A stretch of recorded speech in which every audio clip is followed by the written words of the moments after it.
En Afrique du Sud, les activités économiques sont affectées par les aléas climatiques. L'écotourisme fait face à une baisse sans précédent des espèces et les éleveurs de gibier voient leurs revenus baisser régulièrement. Les prix des gibiers sont en chute libre alors que l'aliment des bêtes est en hausse depuis 2015. La tonne de luzerne, une récolte riche en protéines semblable à du foin, est vendue à 4000 rand, soit $280. Les coûts des aliments des bêtes ont augmenté de 65%. Nous les nourrissons pendant 24 mois sans relâche.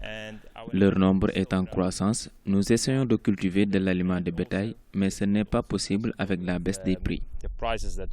L'élevage de gibier était un secteur économique jadis florissant en Afrique du Sud. Les espèces les plus prisées sont les buffles et les antilopes. L'écotourisme et la chasse ont connu une croissance de 20% par an au cours des 15 dernières années. On a dénombré 10 000 ranges à travers tout le pays.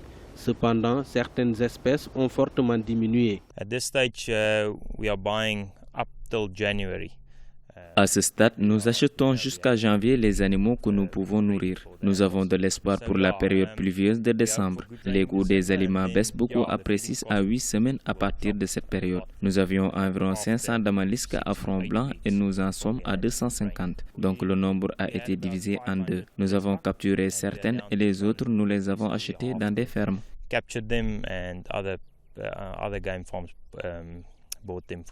Entre 1950 et aujourd'hui, l'écotourisme a permis de restaurer la population de rhinocéros blancs, estimée à 18 000 espèces, avec près de 30% dans les ranchs privés. Au cours de la même période, la population de l'antilope à face blanche est passée de 2 000 à 250 000, avec 90% sur des terres privées.